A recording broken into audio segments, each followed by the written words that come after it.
ഞാനൊരു ദിവസം എൻ്റെ ഇടവകയിൽ ഒരു മരിപ്പ് അറിഞ്ഞാണ് ചെല്ലുന്നത്. അപ്പോൾ എൻ്റെ ഇടവകയിൽ ഇരിക്കുന്ന സമയത്ത് കൈക്കാരനൊന്നും അല്ലെങ്കിലും അദ്ദേഹത്തിന് പള്ളിയോടും എന്നോടും ഒക്കെ ഭയങ്കര കൂറുള്ളൊരു മനുഷ്യനായിരുന്നു. അപ്പം അദ്ദേഹം മരിച്ചു എന്ന് ഞാൻ എൻ്റെ യാത്രയിൽ അറിഞ്ഞപ്പോൾ ഞാൻ വണ്ടി വളച്ച് തിരിച്ച് നേരെ അദ്ദേഹത്തിൻ്റെ ബോഡി കാണാൻ വേണ്ടി അദ്ദേഹത്തിൻ്റെ വീട്ടിൽ ചെന്നപ്പോൾ ഞാൻ ആകപ്പാടെ വിഷമിച്ചു പോയി. തൈക്കൽ എന്ന് പറയും, ചേർത്തല പടിഞ്ഞാറ്. അവിടെ 2 പെട്ടിയിലിരിക്കണ. ഞാൻ 2 പെട്ടിയാ? എനിക്ക് ഒന്നും മനസ്സിലായില്ല. അപ്പോഴെന്താണ്, അദ്ദേഹം മരിച്ചു 5 മിനിറ്റ് കഴിഞ്ഞപ്പോൾ അത് കണ്ടിട്ട് ഭാര്യ മരിച്ചു അവിടെ വെച്ച്. അതെന്നോട് പറഞ്ഞില്ല. 2 പെട്ടിയും കൂടി കിടക്കുകയാണ് ഒരു ടേബിളെ. ഒരു വല്ലാത്ത കാഴ്ചയായിരുന്നു എനിക്കത്. അപ്പം ചിലർക്കത് താങ്ങാൻ പറ്റത്തില്ല. അർച്ചന ജമ്മിയുടെ അത്തരം ഹൃദയങ്ങളെ കർത്താവ് ചേഞ്ച് ചെയ്യുകയാണ്. ഒരു പുതിയ ഹൃദയം എന്താണ്, അതായത് ഈശോയ്ക്ക് എപ്പോഴും പണ്ട് മുതലുള്ള പരിപാടി സബ്സ്റ്റിറ്റ്യൂട്ട് ചെയ്യും എന്ന് വെച്ച് കഴിഞ്ഞാൽ നിനക്ക് എന്താണ് നഷ്ടപ്പെട്ടതോ ആരെയാണ് നഷ്ടപ്പെട്ടതോ അതുകൊണ്ട് നിനക്കുണ്ടായ ആഘാതങ്ങളെ ആവിയും പുകയും ഏൽപ്പിക്കാത്ത രീതിയിൽ ദൈവത്തെ വെച്ച് സെറ്റ് ചെയ്യും. അതുകൊണ്ടാണ് കർത്താവാണ് നിൻ്റെ ഭർത്താവ്, ദൈവമായ കർത്താവ് എന്നാണ് അവൻ്റെ പേരെന്നൊക്കെ പറയണത്. കൈയടിച്ച് ശ്രുതികട്ടെ.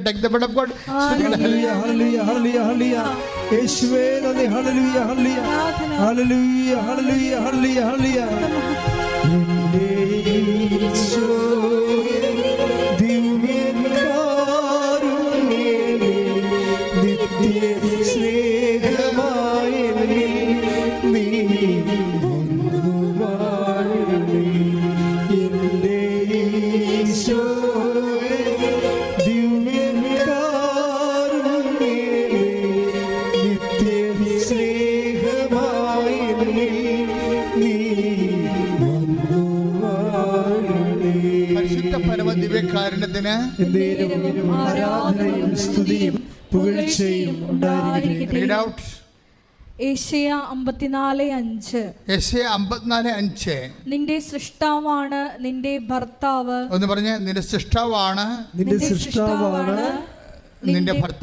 നിന്റെ ഭർത്താവ്. സൈന്യങ്ങളുടെ കർത്താവ് എന്നാണ് അവിടുത്തെ നാമം. പെട്ടെന്ന് സബ്സ്റ്റിറ്റ്യൂഷൻ നടക്കും. ഈശോയ്ക്ക് എങ്ങനെ സബ്സ്റ്റിറ്റ്യൂട്ട് ചെയ്യാൻ പറ്റും? അതായത് നിൻ്റെ ജീവിത പങ്കാളി പോയാൽ ആ സ്പേസിൽ അദ്ദേഹം ഉണ്ടായിരുന്ന കാലത്ത് നിനക്കുണ്ടായിരുന്നതിനേക്കാൾ ശക്തിയും സപ്പോർട്ടും പിന്തുണയും നൽകിക്കൊണ്ട് ആ സിറ്റുവേഷൻ്റെ ആവിയും പുകയും പൊള്ളലും ഏൽപ്പിക്കാതെ ഐസയ്യാ 43:2 അനുസരിച്ച് കൊണ്ട് വർക്കൗട്ട് ചെയ്യാം. എന്താണ്? അഗ്നിയിലൂടെ നടക്കും, അഗ്നി നിന്നെ വിഴുങ്ങുകയില്ല, വെള്ളത്തിലൂടെ പോകും, വെള്ളം നിന്നെ മുക്കുകയില്ല. കൈയടിച്ച് ശ്രുതികട്ടെ. ഹല്ലേലൂയ.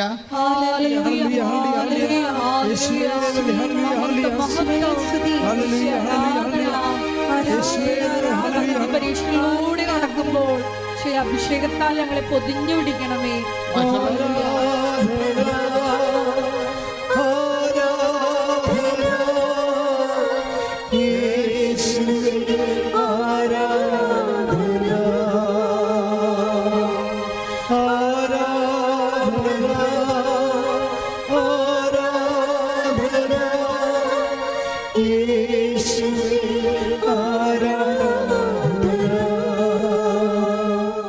യെശയ്യാ 43:2 സമുദ്രത്തിലൂടെ കടന്നു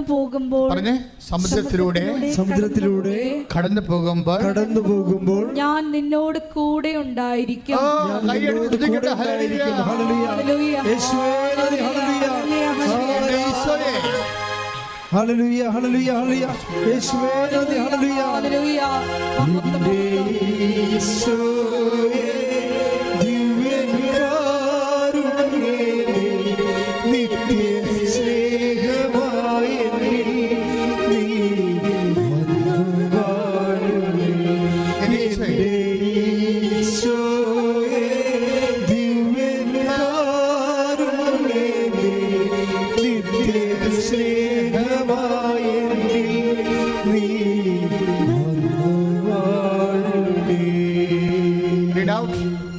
നദികൾ കടക്കുമ്പോൾ അത് നിന്നെ മുക്കിക്കളയുകയില്ല. അതിനെ മുക്കിക്കളയുകയില്ല. അഗ്നിയിലൂടെ നടന്നാലും നിനക്ക് പൊള്ളലേൽക്കുകയില്ല. ജ്വാല നിന്നെ ദഹിപ്പിക്കുകയുമില്ല. ഇങ്ങനെയുള്ള കാര്യങ്ങളിലൂടെ കടന്നു പോവുകയില്ല എന്നല്ല, കടന്നു പോകും. ദൈവത്തിൻ്റെ പാക്കേജിലുള്ളത് ഇങ്ങനെയുള്ള സാഹചര്യങ്ങളിലൂടെ അഗ്നിയിലൂടെ നടക്കും, പുഴയിലൂടെ പോകും, സമുദ്രത്തിലൂടെ പോകും. ഇങ്ങനെ ജീവിതത്തിൻ്റെ വ്യത്യസ്തങ്ങളായ കാലാവസ്ഥകളുടെ അനുഭവങ്ങളിലൂടെ നാം കടന്നു പോകും. പക്ഷെ കടന്നു പോകുമ്പോഴെന്താണ്? There is a package. അത് കവനൻ്റൽ പാക്കേജാണത്. എന്താണ് അത്? തീ നിന്നെ പൊള്ളിക്കുകയില്ല, തീ നിന്നെ പൊള്ളിക്കുകയില്ല, സമുദ്രം നിന്നെ വിഴുങ്ങുകയില്ല. ദാറ്റ് മീൻസ് ഇങ്ങനെ പൊള്ളുണ്ടാകുന്ന അനുഭവത്തിലൂടെ കടന്നു പോയാലും നിന്നെ പൊള്ളിക്കാതെ കൊണ്ടുപോകാൻ നിന്റെ കർത്താവ് പ്രാപ്തനാണ്. ശ്രദ്ധിക്കട്ടെ. ഹല്ലേലൂയ. പരിശുദ്ധ പരമ ദിവ്യകാരുണ്യത്തിന്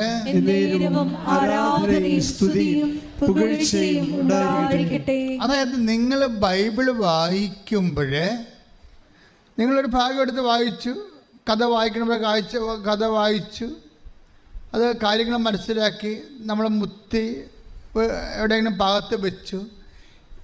ഇത് ആർക്കും പറ്റും? ബൈബിൾ വായിക്കാൻ ഉദ്ദേശിക്കുന്ന അങ്ങനെയല്ല. ബൈബിള് ഈ ഭൂമുഖത്ത് മനുഷ്യന് കൊടുക്കുന്ന ഒരു ദൈവാനുഭവത്തിൻ്റെ സാധ്യതയുണ്ട്. അത് നിൻ്റെ അഗ്നി അനുഭവങ്ങളിലും പൊള്ളലനുഭവങ്ങളിൽ പോലും സ്തുതിക്കാൻ പറ്റുന്ന ഒരു ഹൃദയം നിനക്ക് തരാൻ പറ്റിയ ദൈവത്തിനോടടുത്താണ് നീ, ഒട്ടിയാണ് നീ ബൈബിൾ വായിക്കുമ്പോൾ ഇരിക്കണം എന്നുള്ള ബോധം ഉണ്ടാകണം. ദാനിയേൽ 3:23. ശ്രദ്ധിക്കട്ടെ.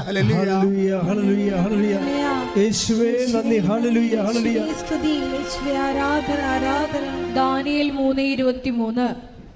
ഷദ്രാക്, മെഷാക്, അബ്നെഗോ എന്നീ 3 പേരും ബന്ധിതരായി ജ്വലിക്കുന്ന തീച്ചൂളയിൽ പതിച്ചു. അവർ ദൈവത്തിന് കീർത്തനം ആലപിച്ചുകൊണ്ടും കർത്താവിനെ സ്തുതിച്ചുകൊണ്ടും തീജ്വാലകളുടെ മധ്യേ നടന്നു. അതായത് ഈ ദാനിയേലിനെ അവിടുത്തെ നെബൂഖദ്നേസർ രാജാവ് അഗ്നിയെ ഇട്ട് ശിക്ഷിക്കുന്ന ഭാഗമാണ്. പക്ഷെ ദാനിയേൽ എന്നാ ചെയ്തുകൊണ്ടിരുന്നത് വെച്ച് കഴിഞ്ഞാൽ, ദാനിയേല് ദൈവത്തിൻ്റെ പ്രവാചകൻ ദൈവത്തിനെ അല്ലാത്ത വസ്തുവിനെ ആരാധിക്കണമെന്ന് പറഞ്ഞ് നിർബന്ധിക്കുന്നതിൻ്റെ ഇടയ്ക്ക് പ്രാർത്ഥിക്കരുത്, യഹോവയോട് പ്രാർത്ഥിക്കരുതെന്ന് പറയുന്ന സമയത്തും ദാവീദ് കിലോമീറ്റർ അകലെ തൻ്റെ കൂടാരത്തിൽ കിളിവാതിലുണ്ടാക്കി ജെറുസലേമിൻ്റെ ദേവാലയം നോക്കിക്കൊണ്ട് ഒറ്റക്ക് പ്രാർത്ഥിച്ച മനുഷ്യനാണ്. ഈ വെറുതെ ഇങ്ങനെ അഗ്നിയിലൂടെ നടന്നാൽ അഗ്നി വിഴുങ്ങത്തില്ലെന്നല്ല, ദൈവത്താൽ വിഴുങ്ങപ്പെടുന്ന മനുഷ്യരുണ്ട്. ദൈവത്താൽ വിഴുങ്ങിയവനെ അഗ്നി വിഴുങ്ങാൻ പറ്റത്തില്ല. ദൈവത്താൽ വിഴുങ്ങിയവനെ, നമ്മൾ ഉടമ്പടി എന്ന് പറഞ്ഞാൽ എന്താണ്? ദൈവത്താൽ വിഴുങ്ങപ്പെടുന്ന ഒരു പദ്ധതിയാണ്. നിങ്ങൾ രോഗികളെ കാണാൻ പോകുമ്പോൾ it is out of love, intensity love. ദൈവത്തോടുള്ള തീവ്രമായ സ്നേഹത്താലാണ് നിങ്ങൾ രോഗികളെ കാണാൻ പോകുന്നത്. ഞാൻ നിങ്ങൾ പറഞ്ഞു, നിങ്ങളെ വീട്ടിൽ രോഗികളുണ്ടെങ്കിലും മറ്റു രോഗികളെ പോയി കാണുന്നത് എന്താണ്? അത് ദൈവത്തോടുള്ള സ്നേഹത്താലാണ്. മഴ കൊണ്ടും മഴ നനഞ്ഞുകൊണ്ടും വെയിൽ കൊണ്ടുമൊക്കെ കൃപാസനം പത്രം പ്രാർത്ഥിച്ചു കൊടുക്കുന്ന ആൾക്കാർ ചെയ്യുന്ന ഒരു തീഷ്ണതയുണ്ട്. ആ ഒരു ദൈവത്തിൻ്റെ സ്നേഹത്തിൻ്റെ തീഷ്ണതയാൽ വിഴുങ്ങുന്ന ഏലിയ, what you are doing here എന്ന് ചോദിക്കുന്ന ഒരു ചോദ്യത്തിൻ്റെ മുമ്പിൽ ദൈവം അറിഞ്ഞുകൊണ്ട് ചോദിക്കുന്ന ചോദ്യമാണത്. ഏലിയ എന്താണ് ചെയ്യണ? ഗുഹയ്ക്കുള്ളിലിരുന്നുകൊണ്ടാണെന്ന് ദൈവത്തിന് അറിയാം. അവൻ തീഷ്ണതയുള്ളവനാണ്. പക്ഷെ തീഷ്ണതയുള്ളവൻ്റെ വായിൽ നിന്ന് അത് കേൾക്കാൻ ദൈവം കൊതിക്കുന്നു. Take the word of God. ഏലിയ, നീ ഇവിടെ എന്ത് ചെയ്യുന്നു? രാജാക്കന്മാർ 19. ശ്രദ്ധിക്കട്ടെ. 19. ഏലിയ ഉത്തരം പറഞ്ഞു, സൈന്യങ്ങളുടെ ദൈവമായ കർത്താവിനെ പ്രതിയുള്ള തീക്ഷ്ണതയാൽ ഞാൻ ജ്വലിക്കുകയാണ്. അതായത് തീക്ഷ്ണത ഞാൻ ജ്വലിക്കുന്നു. ഏലിയാവിൻ്റെ കാലം കഴിയുമ്പോൾ കർത്താവ് ദേവാലയം ശുദ്ധീകരിക്കാനുള്ള കാരണം എന്താണ്? അവൻ്റെ ആലയത്തെക്കുറിച്ചുള്ള തീക്ഷണത എന്നെ വിഴുങ്ങിയിരിക്കുന്നു. Take the word of God. ശ്രദ്ധിക്കട്ടെ. ഹല്ലേലൂയ. ഹല്ലേലൂയ ഹല്ലേലൂയ ഹല്ലേലൂയ ഹല്ലേലൂയ. യേശുവേ നന്ദി. ഹല്ലേലൂയ ഹല്ലേലൂയ ഹല്ലേലൂയ ഹല്ലേലൂയ ഹല്ലേലൂയ ഹല്ലേലൂയ ഹല്ലേലൂയ. യേശുവേ സ്തുതി. ഹല്ലേലൂയ ഹല്ലേലൂയ ഹല്ലേലൂയ ഹല്ലേലൂയ ഹല്ലേലൂയ. ആരാധന ആരാധന യേശുവേ ആരാധന. 69 സങ്കീർത്തനം 9 തിരുവചനം. 69:9 അങ്ങയുടെ ആലയത്തെക്കുറിച്ചുള്ള തീക്ഷ്ണത എന്നെ വിഴുങ്ങിക്കളഞ്ഞു. എന്ന് പറഞ്ഞ അങ്ങയുടെ ആലയത്തെക്കുറിച്ചുള്ള തീക്ഷ്ണത എന്നെ വിഴുങ്ങിയിരിക്കുന്നു. അപ്പൊ ദൈവത്തെക്കുറിച്ചുള്ള തീക്ഷ്ണതയാണ് ദൈവത്തിന്റെ ആലയത്തെക്കുറിച്ചുള്ള തീക്ഷ്ണത. അത് സങ്കീർത്തനം പറയണത്, കർത്താവേ അങ്ങയുടെ ആലയത്തിലേക്ക് പോകാം എന്ന് പറഞ്ഞപ്പോൾ തന്നെ എൻ്റെ ഹൃദയം ആനന്ദം കൊണ്ട് നിറഞ്ഞു. ശരിയായി സംയോജിപ്പിച്ചിരിക്കുന്ന നഗരമായ ജെറുസലേമേ, നിന്നെക്കുറിച്ച് ഓർത്തപ്പോൾ തന്നെ എൻ്റെ കാലുകൾ നിന്റെ പടുവാതിക്കൾക്ക് ഊന്നിയിരിക്കുന്നു. കൈയിടിച്ച് ശ്രദ്ധിക്കട്ടെ. ഹല്ലേലൂയ. ഹല്ലേലൂയ ഹല്ലേലൂയ ഹല്ലേലൂയ ഹല്ലേലൂയ. യേശുവേ നന്ദി. ഹല്ലേലൂയ ഹല്ലേലൂയ ഹല്ലേലൂയ ഹല്ലേലൂയ ഹല്ലേലൂയ ഹല്ലേലൂയ. യേശുവേ സ്തുതി. ഹല്ലേലൂയ. 122 സങ്കീർത്തനം. കർത്താവിന്റെ ആലയത്തിലേക്ക് നമുക്ക് പോകാം. പറഞ്ഞേ കർത്താവിന്റെ ആലയത്തിലേക്ക് നമുക്ക് പോകാം അവർ പറഞ്ഞപ്പോൾ ഞാൻ സന്തോഷിച്ചു. ജെറുസലേമേ, ഇതാ ഞങ്ങൾ നിന്റെ കവാടത്തിനുള്ളിൽ എത്തിയിരിക്കുന്നു. നന്നായി പണിതിണക്കിയ നഗരമാണ് ജെറുസലേം. അതിലേക്ക് ഗോത്രങ്ങൾ വരുന്നു.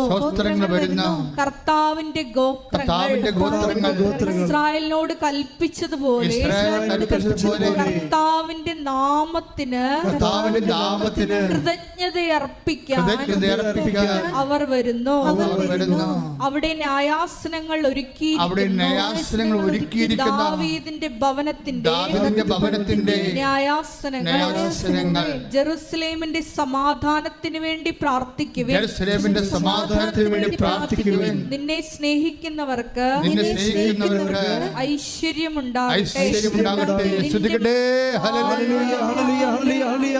യേശുവേ നന്ദി. ഹല്ലേലൂയ ഹല്ലേലൂയ ഹല്ലേലൂയ ഹല്ലേലൂയ ഹല്ലേലൂയ. യേശുവേ സ്തുതി. ഹല്ലേലൂയ ഹല്ലേലൂയ ഹല്ലേലൂയ. എൻ്റെ യേശുവേ ദിവ്യകാരുണ്യമേ, നിന്റെ സ്നേഹമായ നീ വന്നു വാഴണേ. എൻ്റെ യേശുവേ ദിവ്യകാരുണ്യമേ, നിത്യ സ്നേഹമായ നീ വന്നു വാഴണേ. മക്കളെ, എല്ലാ സങ്കടങ്ങളെയും നീ ഇന്ന് അനുഭവിക്കുന്ന എല്ലാ പ്രതിസന്ധികളെയും എല്ലാ ഉത്കണ്ഠകളെയും അതിജീവിക്കാനുള്ള ഒരു മറുമരുന്നാണ് എന്താണ്? ദൈവത്തിൻ്റെ സന്നിധാനം. എന്താണ്? കർത്താവിൻ്റെ ആലയത്തിൻ്റെ സമാധാനത്തിന് വേണ്ടി പ്രാർത്ഥിക്കുന്നവർക്ക് ഐശ്വര്യം പ്രാപിക്കട്ടെ. എന്തൊരു സന്തോഷമാണ്, എന്തൊരു ദൈവസ്നേഹമാണ്. അതായത് ജെറുസലേം ദൈവത്തിൻ്റെ സാന്നിധ്യമാണ്. കർത്താവിൻ്റെ ആലയത്തിലേക്ക് ഞങ്ങൾ പോകാം എന്ന് ചിന്തിച്ചപ്പോൾ തന്നെ എൻ്റെ മനസ്സ് അവിടെ എത്തിയതുപോലെയാണ് എന്ന് പറഞ്ഞുകൊണ്ട് ഈ സങ്കീർത്തകൻ്റെ സന്തോഷം ഭയങ്കരമാണ്. അപ്പോൾ ദൈവത്തെ സ്നേഹിക്കുമ്പോൾ, ദൈവത്തെക്കുറിച്ചുള്ള ഉടമ്പടി ചെയ്യുമ്പോൾ നിങ്ങൾ ചെയ്യണ മുമ്പ് തന്നെ ഈ ഒരു സ്നേഹത്തിൻ്റെ തലങ്ങളെക്കുറിച്ച് നിങ്ങൾക്ക് നല്ല ബോധമുണ്ടാകണം. അല്ലെങ്കിൽ അവിടെ ഇങ്ങോട്ട് ആലപ്പുഴ പോകാം, അവിടെ ഒരു മാതാവുണ്ട്, അവിടെ കൊണ്ട് അപേക്ഷ എഴുതിയിട്ടാൽ എല്ലാം ശരിയാവുമെന്ന് പറഞ്ഞിരിക്കണല്ലേ.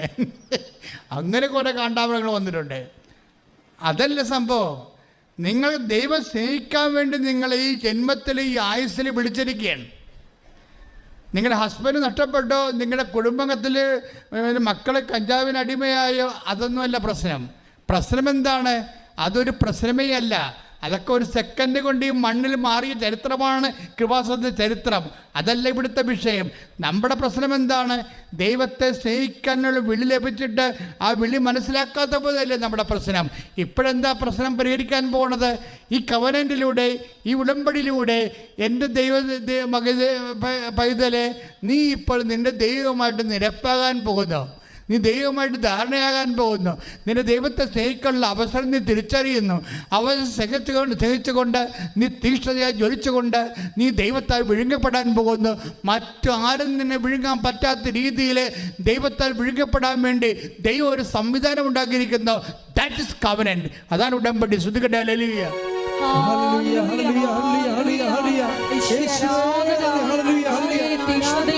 കൂടാതെ ആത്മാവിൽ ജ്വലിക്കുന്നവരായി നിനക്ക് ശുശ്രൂഷ ചെയ്യുവാൻ ഈ ആരാധനയോടെ തിരഞ്ഞെടുത്ത് അഭിഷേകം ചെയ്യണമേ. മഹത്വം, മഹത്വം. ജീവിതം ധന്യമായി തീർന്നിടും. അവൻ പറയുന്നതു ചെയ്തിടുകിൽ. ജീവിതം ധന്യമായി തീർന്നിടും. പരിശുദ്ധ പരമദിവ്യകാരുണ്യത്തിന് ആരാധനയും സ്തുതിയും പുകഴ്ചയും ഉണ്ടായിരിക്കട്ടെ. പരിശുദ്ധ പരമദിവ്യകാരുണ്യത്തിന് ആരാധനയും സ്തുതിയും പുകഴ്ചയും ഉണ്ടായിരിക്കട്ടെ. ദൈവത്തെ സ്നേഹിക്കാൻ ആ സ്നേഹത്തിൻ്റെ തീക്ഷ ജ്വലിച്ചുകൊണ്ട് നിന്റെ സത്യസന്ധത വെളിവാക്കിക്കൊണ്ട് ദൈവത്തെ, ഈ ലോകത്തെ ജയിക്കാൻ ദൈവത്തിൻ്റെ സ്വർഗീയ സംവിധാനമാണ് ഉടമ്പടി. ശ്രുതികട്ടെ. ഹല്ലേലൂയ.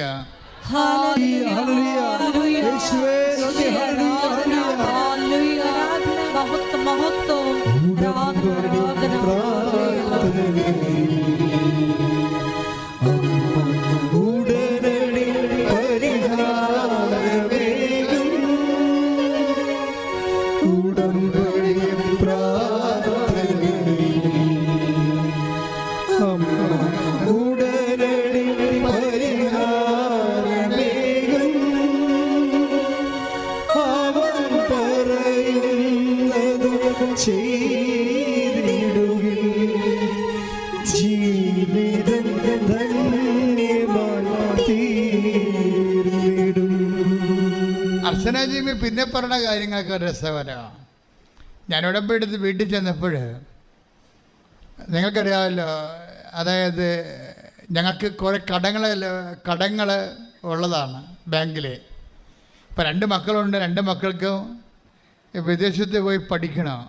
അപ്പം ആദ്യത്തെ കടമ്പ IELTS ആണ്. അത് 5, 6, 10 പ്രാവശ്യമൊക്കെ ആൾക്കാർ എഴുതണത്. പിന്നത്തെ കടമ്പയെന്ന് പറയണത് പണമാണ്.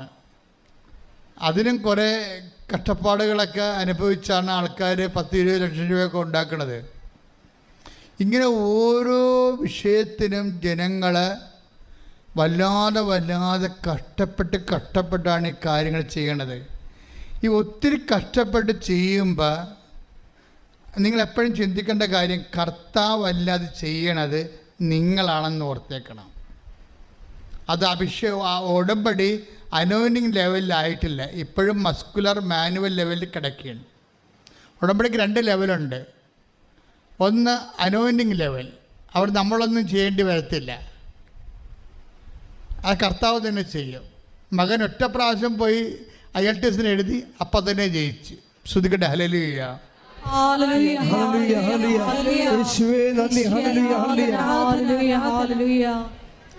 അതിൻ്റെ പൈസ സെറ്റാകാൻ ഒരു തടസ്സമില്ല. അതായത് അവൻ ജയിച്ചെന്ന് കേട്ടപ്പോൾ തന്നെ നാട്ടുകാരും വീട്ടുകാരും, ഒരു ഭർത്താവിനൊരു സ്നേഹിതരുണ്ടായിരുന്നു, അവൻ ചോദിച്ചും പിടിച്ച് വന്ന് പറഞ്ഞു, മകനെ വിടുന്നില്ലേ, കാശ് ഞാൻ തരാമെന്ന് പറഞ്ഞു. സിമ്പിൾ, എല്ലാം സിമ്പിൾ. നോക്കിയേ, ഇതിന് മസിലില്ല, മാനുവലില്ല, എല്ലാം എന്താണ്? ദൈവം നേരിട്ട് നിന്ന്, അതായത് ഈശോ നേരെ വീട്ടിൽ വന്നിട്ട് നിർത്തി, നമ്മൾ നിർത്തി കാര്യസ്ഥനായിട്ട് വന്നിട്ട് നിന്ന് ചെയ്യിക്കും. അവിടെ പോയി നിന്നിട്ട് കാര്യങ്ങൾ ചെയ്യിക്കും. ഇവിടെ പിന്നെ 3ാമത് കാര്യം പറഞ്ഞ കാര്യമുണ്ട്, എൻ്റെ മനസ്സ് മാറിപ്പോയി എന്ന്. അവസാന ഉടമ്പടി അവസാനിപ്പിക്കണം അങ്ങനെയാണ്. എൻ്റെ ഇളയ മകനെയും കർത്താവ് അങ്ങനെ തന്നെ സെറ്റ് ചെയ്ത്, എൻ്റെ ഇളയ മകനെയും കർത്താവ് അങ്ങനെ തന്നെ സെറ്റ് ചെയ്തു. ഇപ്പോഴെന്താണ്? എൻ്റെ ശമ്പളം കൂടി എൻ്റെ മനസ്സും മാറിപ്പോയെന്ന്. ശ്രുതികട ഹല്ലേലൂയ.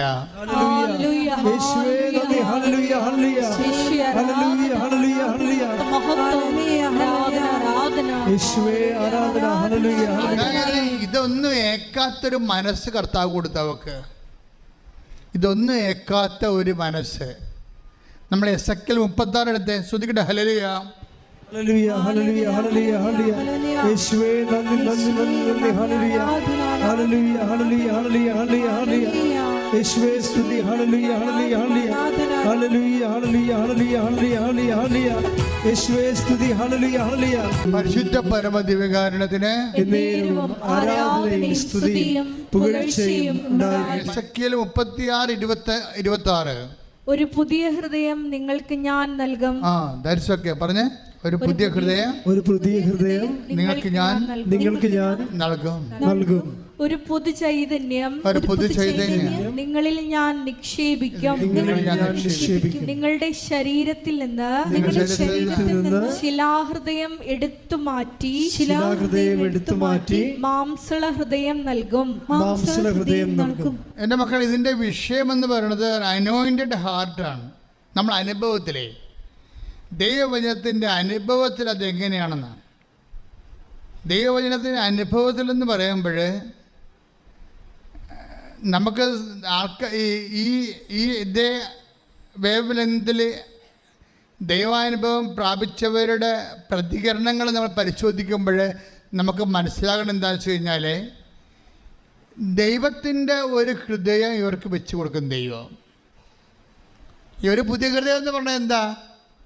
പഴയ ഹൃദയം, മാംസമായ ഹൃദയം, കഠിന ശിലാതുല്യമായ ഹൃദയം എന്ന് കഴിഞ്ഞാൽ എല്ലാത്തിനോടും നമുക്ക് നിരാശ, സങ്കടം, ദേഷ്യം, അരിശം, കോപം ഇങ്ങനെയൊക്കെ തോന്നുന്ന അതായത് ശിലാതുല്യമായ ഹൃദയം അതെന്ത് ചെയ്യും? എടുത്തു മാറ്റുമെന്നാണ്. അപ്പം നിൻ്റെ കോപം മാറണില്ല, നിൻ്റെ എടുത്തുചാട്ടം മാറണില്ല, മുൻകോപം മാറണില്ല എന്നൊക്കെ നീ പറയല്ലേ. നമുക്ക് വേണമെങ്കിൽ യമനിയമ, ആസന, പ്രാണായാമ, പ്രത്യാസ, നിത്യാസ, സമാധിയിലൂടെ ഒരു വേണമെങ്കിൽ നമുക്ക് മാനുഷികമായിട്ട് ഒരു ആധ്യാത്മിക യുദ്ധത്തിൽ ഏർപ്പെടുത്തുകൊണ്ട് നമുക്ക് നമ്മളെ തന്നെ ക്രമീകരിക്കാൻ പറ്റും. പക്ഷേ ദൈവികമായ കാര്യം ഈ മാനുവലിലല്ല നടക്കുന്നത്. ദൈവം തന്നെ എടുത്ത് മാറ്റുകയാണ്. ശിലാഹൃദയം എടുത്തു മാറ്റും. ഒരു സുപ്രഭാതത്തിൽ ദൈവം ആ സംഭവം എടുത്ത് മാറ്റും. കോപിക്കുന്ന സ്വഭാവം എടുത്ത് മാറ്റും. ദേഷ്യപ്പെടുന്ന സ്വഭാവം എടുത്ത് മാറ്റും. എടുത്തുചാട്ടത്തിൻ്റെ സ്വഭാവം എടുത്ത് മാറ്റും. വെറുപ്പിൻ്റെ സ്വഭാവം എടുത്ത് മാറ്റും. ദൈവം എടുത്ത് മാറ്റും. ഒന്ന് പ്രാർത്ഥിച്ച്, കർത്താവേ ഞാൻ ഉടമ്പടി എടുത്ത ദൈവ പൈതലാണ്. എന്റെ കോപിക്കുന്ന സ്വഭാവത്തെ,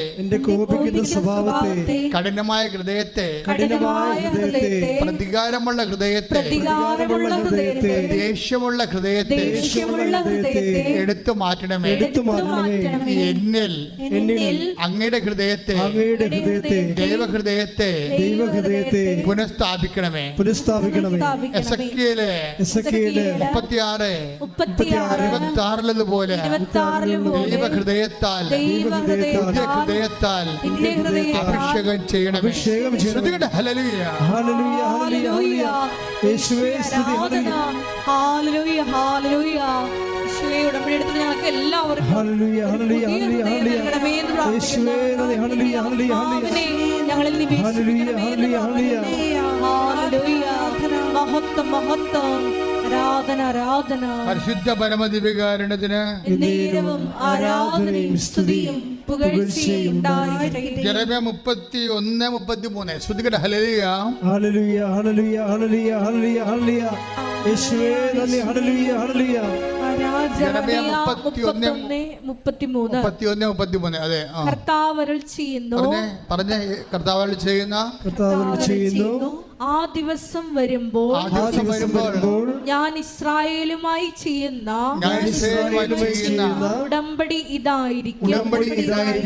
ഞാൻ എന്റെ നിയമം അവരുടെ ഉള്ളിൽ നിക്ഷേപിക്കും, അവരുടെ ഹൃദയത്തിൽ എഴുതും.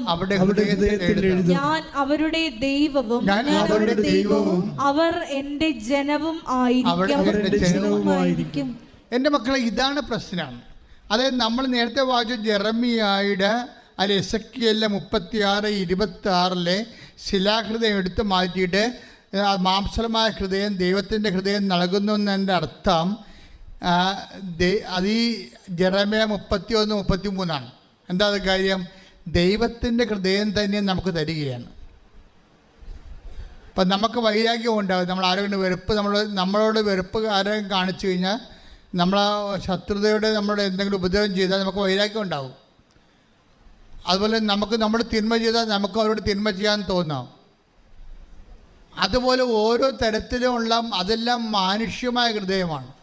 ഇനി നമ്മളോട് എന്ത് ചെയ്താലും ദൈവത്തിൻ്റെ ഹൃദയം, ഞാൻ എൻ്റെ നിയമം അവരുടെ ഹൃദയത്തിൽ എഴുതി വെക്കുമെന്ന് വെച്ച് കഴിഞ്ഞാൽ എൻ്റെ അർത്ഥം എന്താണ്? ഉടമ്പടി ചെയ്യുന്നതിന് ദൈവം പറയുന്ന വേറെ വാക്കാണ്. നിങ്ങൾ ഇവിടെ കൊണ്ടുവന്ന് ചുരുട്ടിയിട്ടത് പ്രശ്നമല്ല. ദൈവം നേരിട്ട് നിന്റെ ഹൃദയത്തിൽ ഉടമ്പടി ചെയ്യാൻ വേണ്ടി നിന്റെ ഹൃദയം സമർപ്പിക്കണം. നീ മനസ്സിലായില്ലേ? നീ ഇവിടെ കൊണ്ടുവന്ന് ചുരുട്ടിയിടുന്ന പ്രശ്നമല്ല ഇത്. ഇതിങ്ങനെ ചെയ്യണ മുമ്പ് തന്നെ നിന്റെ ഹൃദയത്തെ ദൈവത്തിന് സന്നിധിയിൽ ദൈവത്തിൻ്റെ കൽപ്പനകൾ എഴുതാൻ വേണ്ടി മാത്രം ദൈവം നിന്റെ ഹൃദയത്തെ ദൈവത്തിന് സമർപ്പിക്കണം. കർത്താവേ, ഞാൻ എൻ്റെ ഹൃദയത്തിൽ നീ എഴുതണം. എന്താണ്?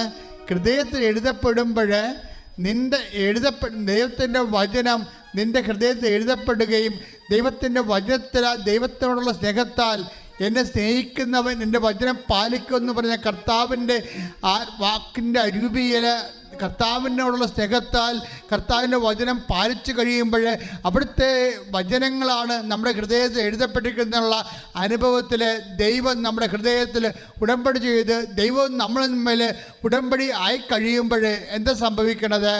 അപ്പോഴാണ് നമുക്കിതൊന്നും ഫീൽ ചെയ്യത്തില്ല. അതിന് അഭിഷേക ഹൃദയം എന്ന് പറയണത്. നമുക്കൊന്നും ഫീൽ ചെയ്യത്തില്ല. ദൈവത്തിന് ഫീൽ ചെയ്യുമോ? ഇല്ല. അതായത് ദൈവത്തിന് നമ്മൾ വെറുപ്പ് കാണിച്ചാൽ ദൈവത്തിന് ഫീൽ ചെയ്യുമോ? ഇല്ല. നമ്മൾ ദേഷ്യം കാണിച്ചാൽ ദൈവത്തിന് ഫീൽ ചെയ്യുമോ? ഇല്ല. അപ്പോൾ എന്താ ദൈവത്തിൻ്റെ സ്നേഹം മാത്രമേ ഫീൽ ചെയ്യത്തുള്ളൂ. അതുകൊണ്ട് തന്നെ നിനക്ക് സ്നേഹം മാത്രമേ ഫീൽ ചെയ്യത്തുള്ളൂ. അങ്ങനെ ഒരവസ്ഥ വരുമ്പോൾ നീ ദൈവവുമായിട്ട് പക്ക ഉടമ്പടിയിലായി, കംപ്ലീറ്റ് ഉടമ്പടിയിലായി. ഞാൻ എൻ്റെ ഇപ്പം ജെറമിയ 31:33 ഞാൻ എൻ്റെ വചനങ്ങൾ നിൻ്റെ ഹൃദയത്തിൽ എഴുതി വെക്കുമെന്ന് പറയുമ്പോൾ, എസെക്കിയേൽ 36:26 ഞാൻ നിനക്ക് പുതിയ ഹൃദയം തരുമെന്ന് പറയുമ്പോൾ രണ്ട് ഫലത്തിൽ ഒന്നാണ്. എന്താ കാര്യം? നിനക്ക് ദൈവസ്നേഹം നിറഞ്ഞിരിക്കുന്ന കർത്താവിൻ്റെ ആ സ്നേഹത്താൽ കർത്താവിൻ്റെ വചനം എന്നെ സ്നേഹിക്കുന്നതിൻ്റെ വചനങ്ങൾ പാലിക്കുമെന്ന് പറഞ്ഞ 13:35 യോഹന്നാൻ്റെ സുവിശേഷം വർക്കൗട്ട് ചെയ്യാൻ. അതായത് ഉടമ്പടി എന്ന് പറയണത് ദൈവം നമ്മുടെ ഹൃദയം നിർവഹിക്കുന്ന ദൈവികമായ ഒരു ആലേഖന അഭിഷേക പദ്ധതിയാണ്. കൈയടിച്ച് ശ്രദ്ധിക്കട്ടെ. ഹല്ലേലൂയ,